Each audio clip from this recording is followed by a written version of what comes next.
Oh, friends, it has gotten very cold again and refroze everything, and it is a slick mess out here. Like, this is treacherous. You try to get to where there's still a little snow, so you got some positive traction. But anyway, I'm trying to come up with ideas to keep giving you something every day. It's not always the greatest, but here we are. So we'll figure something out here right after this.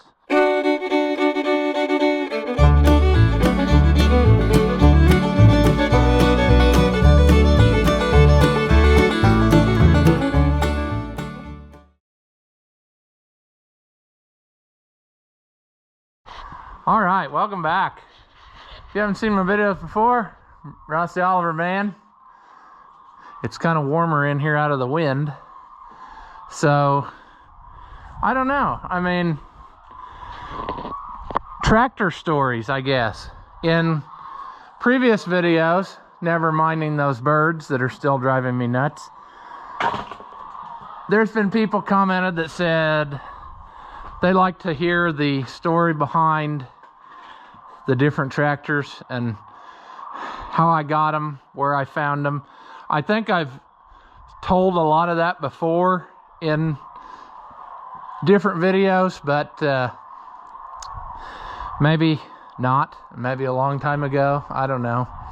So we can go around and just, I don't know what's got those birds all stirred up, but that's kind of ridiculous. But anyway, we can go through and one at a time and just pick some out and say whatever. I don't have pictures of everything when it came here. I should have done that, but a lot of times it was just, I was excited to get to work on it and never got it, never made that happen. But we talked about that one in the video where we put those brake nuts on. Super 66, it was in the woods. I told that story already and bought it off Facebook Marketplace. So that pretty well covers that. The 1365 should be well known at this point because there was tons of videos on this channel about that a couple years ago or last year. I don't remember when that was. But I counted up and I've got, I don't remember how many, well over 100 videos on Fiat Oliver tractors. So probably the most proficient YouTuber on Oliver made Fiats, or Fiat made Olivers, I should say. And so that made it to YouTube. But the short of that story is it was bought new by a dairy farm just down the road. It was at the county fair. There was actually two of them, and then this one and the other one went straight to those farms, I think, right after the fair. And we went and looked at that, this one's twin that was supposedly there at the same time. And it actually had the different grill style. But the serial number of that one, I think, was older than this one slightly, which makes me think that somewhere along the line the grills got switched, and this one was probably supposed to have that one. But this is the style that always had. But I'm getting strayed from my story. Anyway, it was at the fair. My dad even remembers it, you know, as a kid, seeing it there. And I remember that people said that the big thing that made them remember it was it had a horn, and tractors at that time didn't have a horn. And they remember the mechanic honking the horn when he was unloading it off the trailer and things. So it went to live on this dairy farm. It had a loader on it. And, I mean, it got used. That's what they bought it for. They just practically ran the wheels off. They loved the tractor. They were impressed at how much it could do for something as small as it was. And eventually it ended up with the block of death, where the PTO clutch was run in the up position too long, forcing everything forward. It ate through the thrust bearing in the block and ate into the block. And if you remember in a video I showed when we took this one apart, it had eaten so far into the block that on the back side of the flywheel, it started to cut a groove, and it had pretty well shaved all the bolt heads almost flush on the block. I mean, it was, I don't understand how that tractor would even still run the last few times they used it, because it had to have been making an awful racket the whole time they were running it for many times before that. But anyway, the way I ended up with it was they had taken it to a mechanic and he took it all apart and found out it was terrible. Told him that it was going to probably cost way more than it was worth to fix it. So it sat over there at that guy's house in pieces.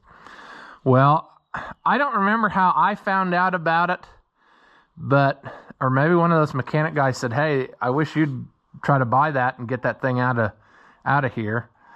So the guys that had it also had a WD Alice Chalmers, and we got to talking, and he said, if you paint that WD, you can have this tractor. So at that time I thought, boy, that's a great deal, you know. Well, it probably would have been better if I would have just paid him, because if you've never painted a tractor and you've never painted a WD, for instance, there are so many places that dirt and things could hide. And every time I would get a little bit closer to thinking I was ready to paint, I'd find more stuff.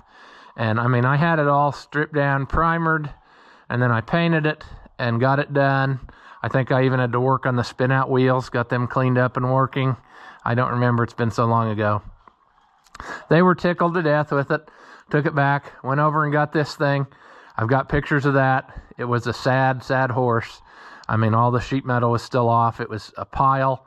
And I pushed it into the shed, and it sat there for like 11 years. I never got a chance to work on it.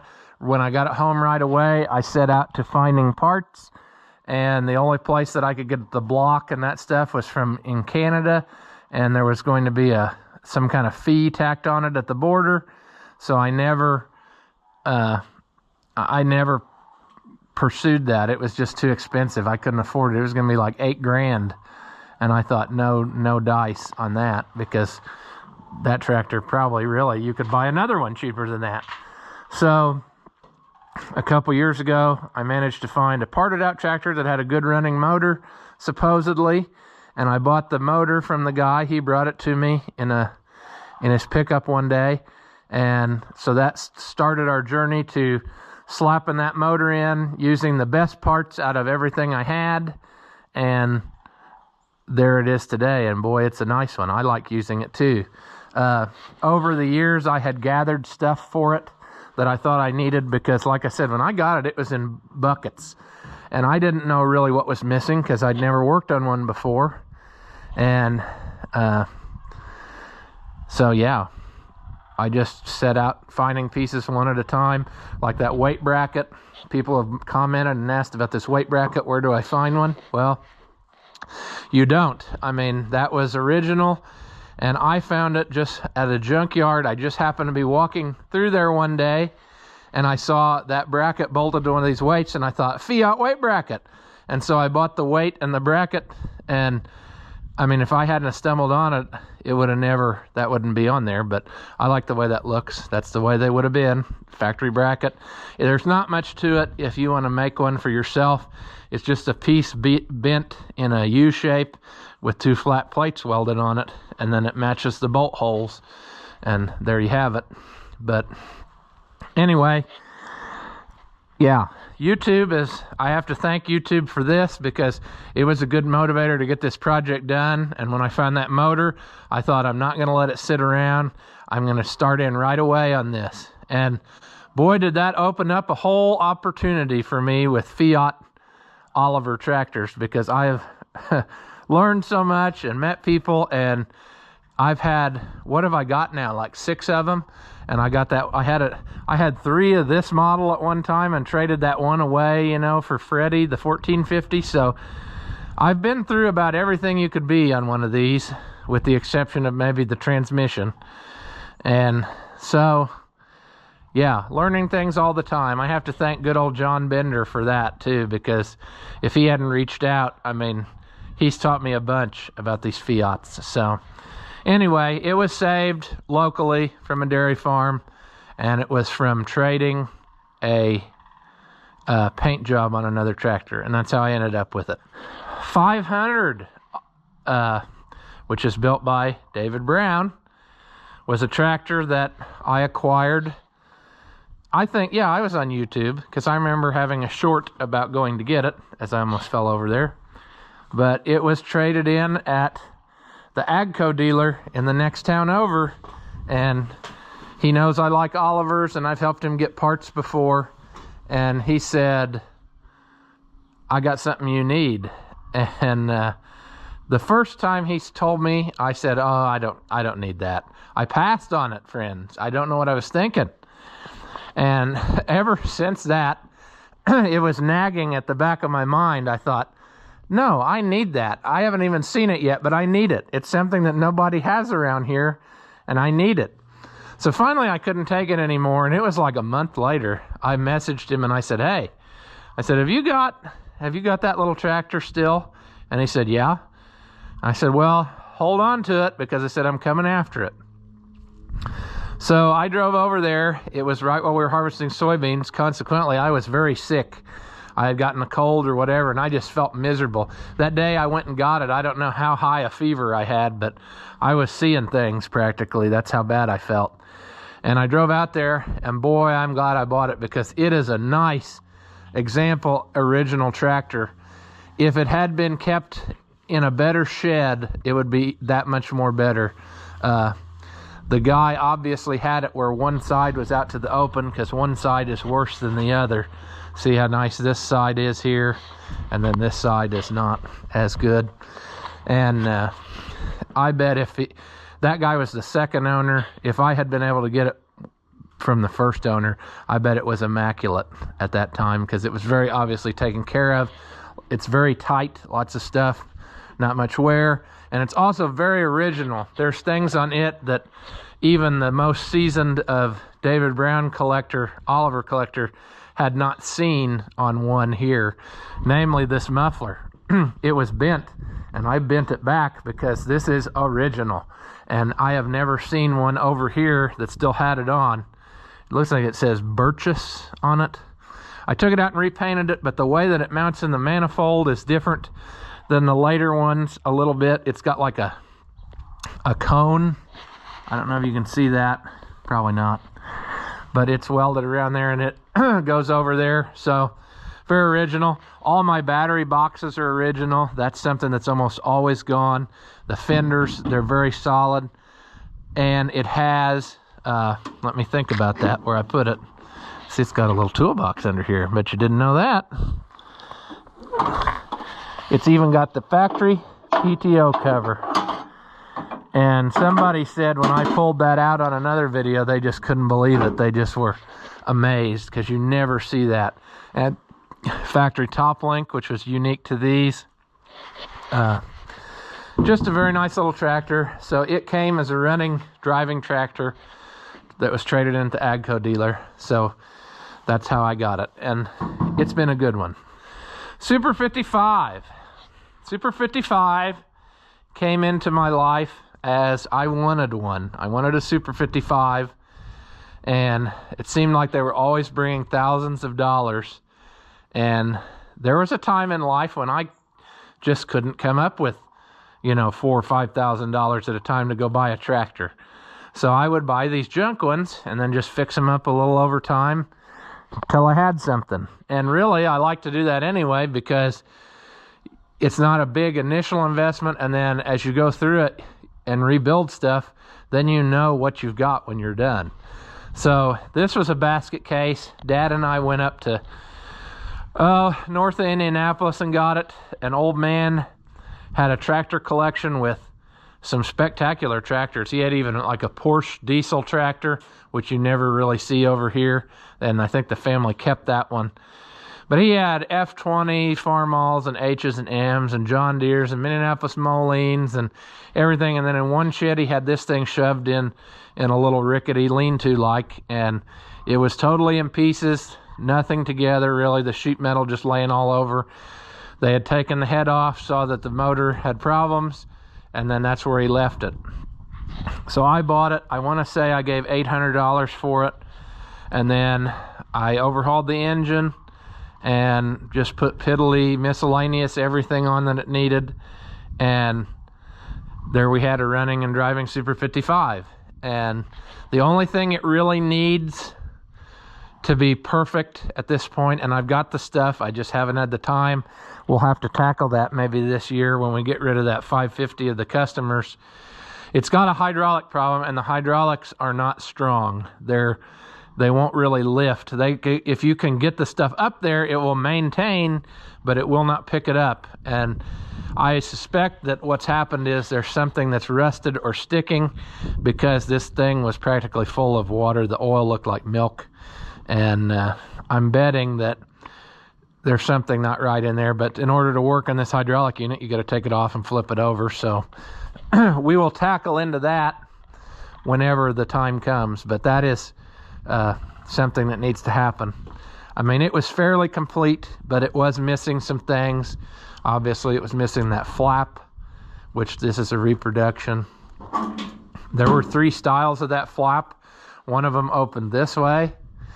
Then people were burning themselves putting gas in, so they changed it to this way, flipping, and then the later ones just flipped up here. And then that was how she went. And the gas cap on those just went ahead and came through the hood. The flap was shorter and just covered the radiator, and you went on with your life. So it was a basket case brought back to life. It was missing just a few little things here and there. I had to buy new back rims for it. They were shot. The tires are the same ones that were on it, just put on the new rims, and that's how she rolls. So the tires ain't that great. I should have, when I bought my Super 88, there was also Super 55 on that auction, and it had brand new tires on it all the way around, and it was almost to the point that I thought about buying that tractor just to put the tires on this one, and I could have resold the duplicate tractor, but that didn't pan out. So one of these days I'll probably have to put tires on it, but for now I like these little tractors. They're just fun to use and pretty reliable, and there it sits. So another basket case brought to life. This one we talked about a bunch. This has been in my life the entire time. This was the first tractor that Grandpa and I started working on together, because this was his old tractor and he wanted to see it restored. And he did get to see it like this before he died. And so that was a nice thing. That's why I plugged on to try to get it done last year, because I didn't think that he would probably last a whole lot longer. So he did get to drive it one more time, and I mean, I like it. I've had a lot of fun with it. It's something that I've wanted to do for many, many years, and we just never got it done. It was very frustrating, because it was always something. It just didn't want to cooperate. But I finally just plugged away till I got it done. Grandpa's dad bought this new in 1948. I'd say he probably ordered it in 47. It showed up in 1948, and the way that Grandpa always remembered what year it was, he always said it was a 47, but it's not. It's a 48, and he said, I remember it was, I think, his uncle's funeral, and it was delivered either the day before or the day after that funeral. And sure enough, if you look on his tombstone, it's 1948, like May of 1948, or March, I don't remember. But anyway, this is a 1948. The serial number confirms that. Came from in town, local hardware store, Union Hardware, which was in business for many, many years, up until just a couple, 3, 4, 5 years ago. It closed, which was a sad day, because anytime an old-time hardware store closes, it's a sad day. But they were having trouble just competing with the prices of like the big box orange store, you know. What do you do, you know? So they went out. They had been the John Deere dealer in town back in those days. And so like Grandpa's grandpa, every piece of equipment he had pretty well was a John Deere. He did have a F20 Farmall at some point, and then Grandpa's dad had an F12, but most of the equipment was John Deere, because everybody dealt with that hardware store.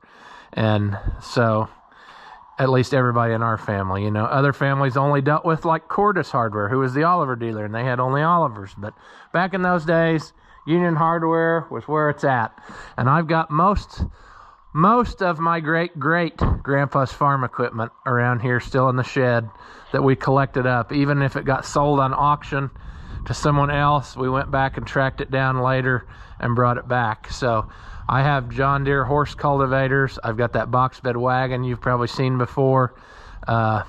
a dump rake. I'm not sure if that's a John Deere, but I've got it. Ring rollers, and I never got his corn planter, so I don't know what became of that. Or they had a John Deere Van Brunt grain drill, and we never got that. I don't know whatever happened to it. But I've got drag discs, Dunham drag discs that this would have pulled. So I could go back to pretty well farming just like Great Grandpa did with the same stuff that he used. And anyway, story for another day. But it was John Deere for that reason, and there was a lot of 2-cylinder Deeres around this area because of that. Lots of A's and B's and G's, and I'm sure there were others. I don't remember ever seeing a D around here. There were some H's, but I would say that H, A, B, and G were probably the big ones that you saw a lot of, and then the corresponding sizes later on. There were some M's, lots of M's and MT's, but yeah, as time went on, people updated to the newer ones, and then finally the hardware store quit selling them, and it went to an actual Deere dealer, and that's where Grandpa bought that 2020 that I got. He bought it from the actual dealer, which was Browning at the time, Browning Brothers. And anyway, so this one's been in my family the whole time since it was new, and that's where it's going to stay. The 70 here, this one came from a good friend who used to bring engines and stuff to the fair. I'd like to go around there to the front of it, but I'm apparently too fat, can't fit. But he moved up here from down south in a different part of Indiana, and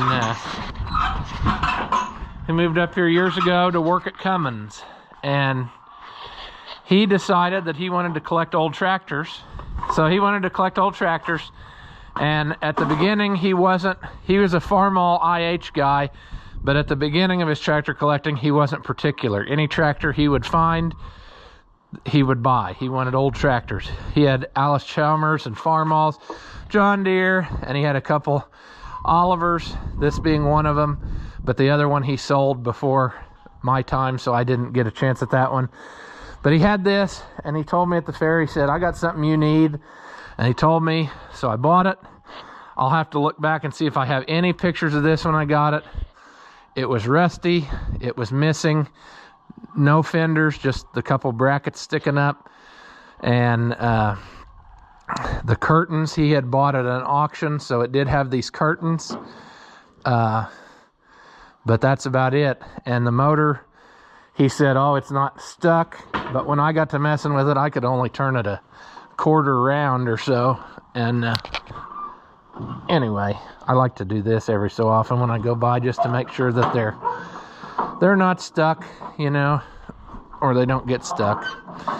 But anyway, it would only turn like maybe a half turn of the crank, and then if you got in there you could pull it backwards and then go again. Took the head off, it was full of nuts, and cleaned that out. Couldn't get a head gasket at the time for whatever reason.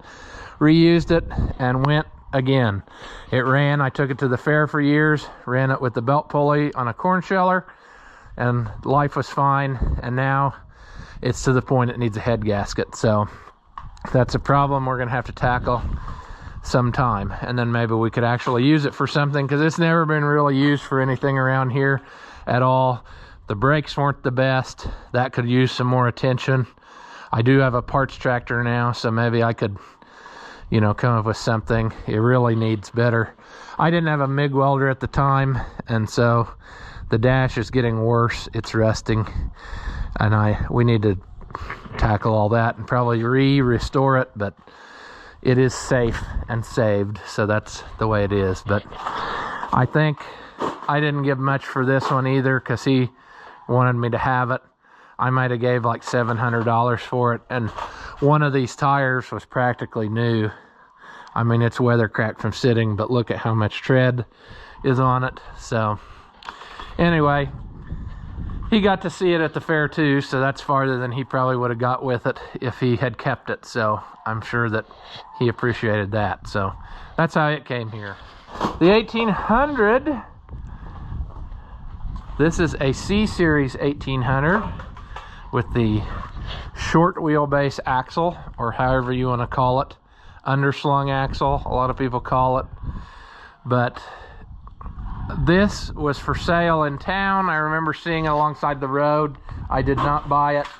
My neighbor bought it. He had it in his collection in the shed for many years. And he decided finally he wanted to sell it. It didn't run anymore. Something was wrong. When he tried to start it, there was obviously something wrong. And he just left it sit. And one tire was practically flat. And so that's how I bought it. And I hooked a chain on it, and he rode in it, and we pulled it here home. And of course, it didn't have any weights on it or anything. These are all the weights that were actually bolted on my 1955 when I bought it. But anyway, pulled it over non-running, took it apart, found it had a bent push rod where it had jumped out or whatever, and then when they tried to start it, it messed it up. So fixed that, and then there we go again. I don't think that I ever had the head off of this one. I'm thinking of the other one, but it's very obvious that this tractor did have some head work done to it, because the head was not, it was bare metal, so somebody worked on it. And anyway, I rigged it up to use a mounted sprayer, and that's what I've done with it. I like that the cab has the fenders still on it, so that the fenders are still there. But we're probably going to ditch this cab, and I've got more choices we can use if we keep it as a sprayer tractor. But it runs pretty good. It had a lot of trash in the gas tank, and that's been kind of my struggle with it in recent times. But it has been working. You just, sometimes you got to keep cleaning on it and what have you. But 1800C gas, and I can't really tell you any more about it than that. I don't even remember what I paid for it. I just don't remember what I paid for it. $2,000 maybe. I don't know. But it was close, and it's what I wanted at the time, because what I want is always the next one. I just want more, I guess. But it has been useful. I've used it, and it runs pretty good. But yeah, we probably should start it again at some point. It's just been sitting here. I started it a couple months ago, but yeah, there will be time. We'll get that done. It's also getting insanely more cold out here, like to the point that it's miserable. The wind is blowing, and that cold air is just, yeah, terrible. I almost forgot about Freddy back here in this building. But little Freddy, the 1450, has quickly become one of my favorites. I like to drive little Freddy. And he came through a trade deal with now viewer David, who did not know who I was before. And he answered an ad when I sold the loader off of that 1355 when I bought it.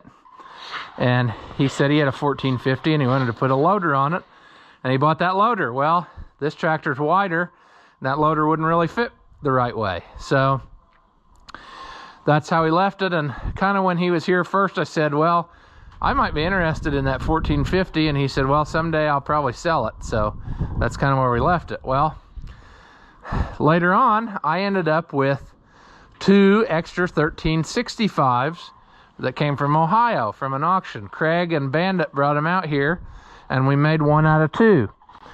And when David saw that, I guess he had been watching my videos since the loader, because that's when I told him about YouTube, and he was watching the videos. He said, hey, I would trade you that 1450 for the 1365.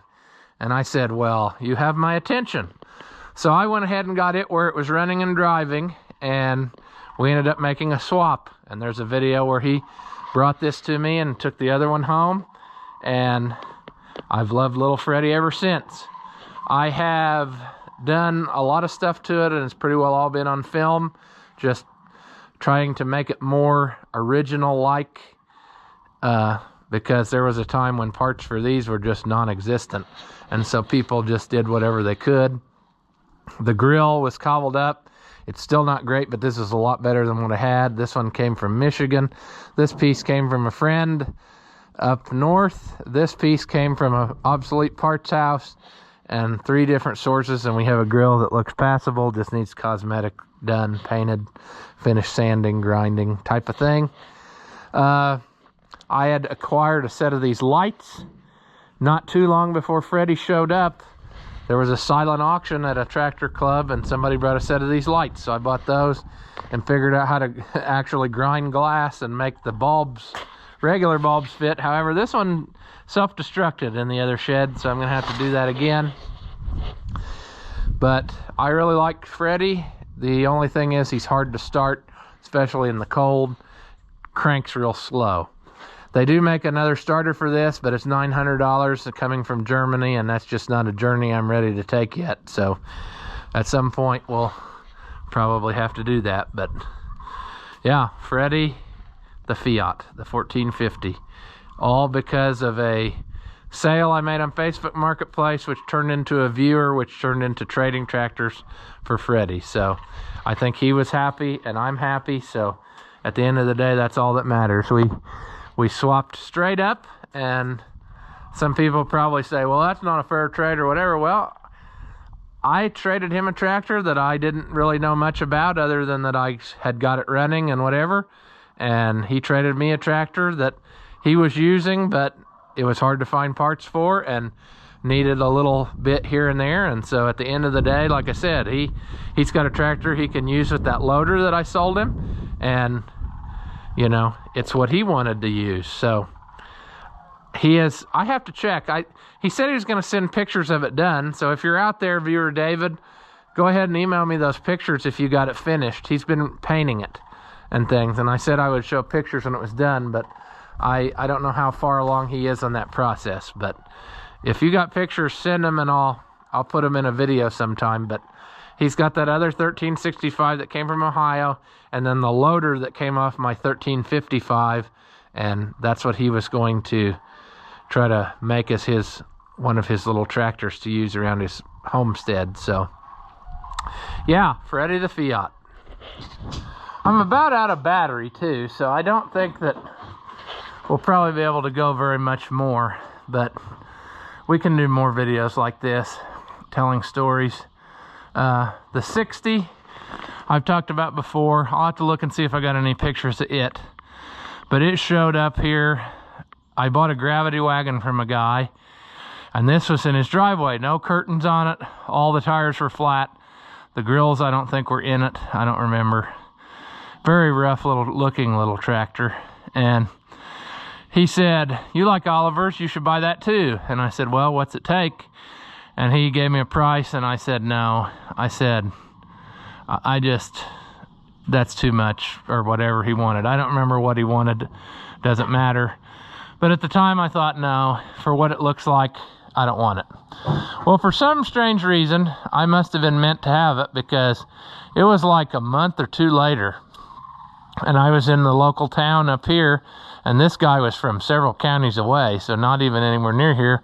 But I was walking into the parking lot to go into the Orscheln Farm store, and this car comes cutting across the parking lot right in front of me, and it was this guy. And I thought that was odd that he would recognize me, because I'd only met him one time, and this was back before really being friends on Facebook or any of that kind of stuff. That just wasn't a thing then, you know. I wasn't doing YouTube. But he remembered me, I guess, and he said, hey, he said, you should buy that tractor. And I said, well, I just don't think I'm interested for that price. And he said, well, I just bought a wood stove and I need the money. So he said, how about like $500, I think is what he said. And I said, I'll be there tomorrow. So I borrowed a trailer and went and got it, winched it up on there, and I brought it home. I put on like, I think I put on plug wires and a set of points and maybe a coil, and it fired right up and it ran perfect. And I thought, hey, we got us something here. So I did that. It didn't have any side curtains. Well, they sold reproduction of the whole set. And that year, the school, instead of giving us a raise driving the school bus, gave us one of these stipend payments. And it was exactly the amount to buy those curtains. So I bought a set of curtains, put that on, and then I just started getting things that it needed, you know, like the seat wasn't right. So I found all the stuff to put the factory seat back on, headlights, little different things.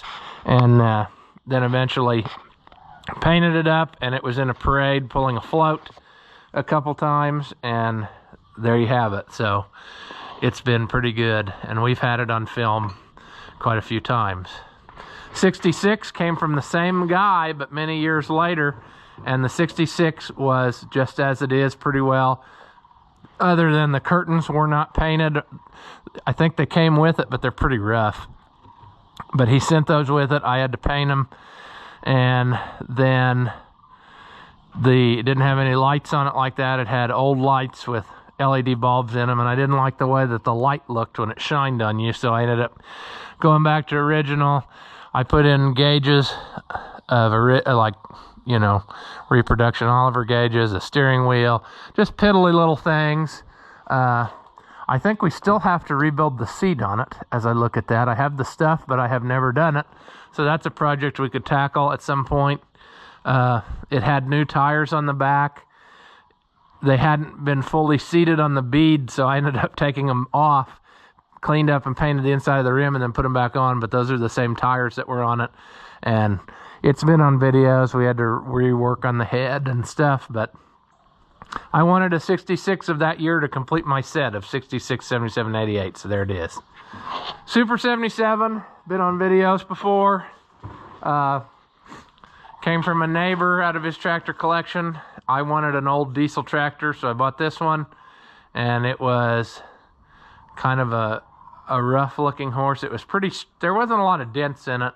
The sheet metal's about like it was pretty straight that way, and it was running, but it's just progressively gotten worse over the years, and it turned out the black block had a huge crack in it, so that always kind of soured me on it. I've got another engine block we could use if we have to, and try to get it fixed up one of these days and make it better than what it is. But I painted it all up and wanted to take it somewhere, and then the block opened up like a zipper and let all the antifreeze start dripping out, and I thought, this is nuts. So yeah, it's just been a shed queen for a long time. It's another one where it had been somebody had turned it into a tractor puller, so I gathered all kinds of stuff to put it back. I put hydraulics back on it, a belt pulley unit back on it. I put these tires I bought new for my 88, and then when I put them on there, I thought, that looks stupid. They're too narrow, because I just ordered whatever size were on my rims of the 88, which was totally flat. And so then when I bought this tractor, it had wide tires on. I put them on the 88, put these on here to get some use out of them. And then when I got the 88 to where I wanted to use it all the time, I put new tires on it, 15 538s. So there you have it. I don't remember what I paid for this, but for everything that was wrong with it, it was probably more than I should have. But I wanted an old diesel tractor, and so there it is, you know. But it's been a good looking tractor. It's just not been a usable tractor, so hopefully we can change that in upcoming videos. But it's been here for several years. I probably have pictures of it I can put in, but yeah. Let's try to do two more. I have 9% left, and then we'll make another video. 1655, Grandpa bought brand new, and I love this tractor, but one year when we were planting with it a couple years ago, it got a miss in it. Took it off, found it blew the head gasket. Took the head and had it planed, which now it's surface rusted again, because that's great. So we'll have to do a lot of cleanup on it before we put it back together. I've been waiting on the rods, and he finally called the other day and said that they're done. So I can go get those. I got the engine kit in my house to put new pistons and sleeves in, because some of them look scored. I didn't like it, so we're going to swap that out, and hopefully this will be running. Maybe we can plant with it again this year, but it's been here since it was new. Grandpa wanted another narrow front tractor, because the other one he had was a 1650, and he thought, in case the corn picker, which is sitting over there, but in case that other tractor would mess up, he wanted to be able to put this one in the corn picker and keep going. So he ordered it with a narrow front, which consequently it was built with a wide front. If you look at the build card, it was delivered to a dealer in Fort Wayne. So our dealer obviously transferred it from them. They swapped it to a narrow front. They flipped the wheels inside out, which is what he wanted, so that they were ready to just slide out. And it's never been in the corn picker ever. So we used it for everything. It's had several motor overhauls though in its life. It's just, I don't know what the deal is, but it's going to get another one. I think that those parts that were put in this last time were not the greatest. For whatever reason, the quality of them, they just didn't hold up. And it always wanted to run hot, and I never could figure out why. And this time it's finally, the sleeves are not good, so it's worth going ahead and putting a different sit in. So hopefully that'll make that problem better, and we can see this run again, because it breaks my heart to see it like this. So that is up and coming, and yeah, this one's always been in my family as well. 1855, you've seen a bunch. I always wanted a 100 horsepower turbo tractor, and this was the first one I found that I could afford, just barely. It took all of my pennies to buy it, and it was not in good shape. It ran and drove, but it knocked. When it would get warm, you could hear it start pecking, and the oil pressure would just go down, down, down, down, down the whole time you'd use it. And it was traded to the auctioneer up here, kind of buy and sell equipment, and he got it as a trade from a guy in Kentucky. And who knows how it got there, because originally it came from Alva, Wisconsin, from the Badger Farm Store, home of the Turk, who sold a lot of equipment. I mean, he bought hundreds of tractors at a time from Oliver, and then leased them out to like canneries and stuff, and then sold them to farmers. And there was, everyone I've ever talked to was, they've always highly regarded the Turk and thought a lot of him. And there was actually an article, I'll see if I can find the link to that, but a guy saw my video on this before, and he reached out to me. He was writing an article for the Farm Implement News or something, and he wanted to know what I knew about it, so I told him what little I know. But anyway, the old thing has been totally gone through by me, and so far it's been good. So hopefully we can keep that up. We just need to, you know, it's an actively user tractor, so there may be things we need to do for maintenance and this and that, but it's pretty well all been done at some point. And like I said, I want to say that I gave $2,500 for it at the time. I could put pictures in. It was, yeah, it looked a lot different than it does now. The fuel fenders were a trade. It had regular fenders on it, and I really wanted fuel fenders. And the AGCO dealer in the next county called me up, and he said, "Do you know anybody who's got regular fenders? I got a guy who's got fuel fenders, and he wants to trade." And I said, "You, my friend, are in luck." So we made a swap. They were happy, I was happy, and I got my fuel fenders. All right, battery's at 5%, so we'll try to squeeze in one last one, and that's this little gal, Franchesca the Fiat, which is sadly sitting out here in the cold. Needs a starter, friends. I've had the starter ordered for probably 6 months, maybe not quite that long. I've called several times. They claim that the starter is back ordered, and it's supposed to be coming anytime, and that time has never come. And I called the other day, and they never called me back, so who knows what we'll do. And you're going to say, well, take that one and have it rebuilt. Well, if you recall, I took that one apart, and the armature is pretty well garbage. It is way messed up. I don't think that the starter shop is going to be able to do much, but I might go ahead and take it off and see if he can get it where it would do something again, so I can move it around and get it out of the weather here, because it's not, I don't like it out in the cold, but that's just the way it is. But $500 Facebook Marketplace, and I don't know if that was 500 well spent or not. It got some interesting lessons on Fiats again that I didn't know, and I had to come up with a lot of solutions for things that didn't exist. However, it is a tractor that has almost made me not want to collect tractors anymore. It's really been, it pushed my buttons along the way, but it's on the downhill slide now. So hopefully if we get that starter sorted out, Freddy can have his little mate, because little Franchesca the Fiat, yeah. We had to have a 1250. We knew that was coming. When we had a 1450, we knew it wouldn't be long before we had to have a 1250. So I think I'm going to leave this video here. We kind of covered one little area of tractors and how they arrived here, and if that's something people want more of, we can go. I can go through another shed and we can talk about how each one came to be and see how that goes. So until that time, I guess we will leave this one here.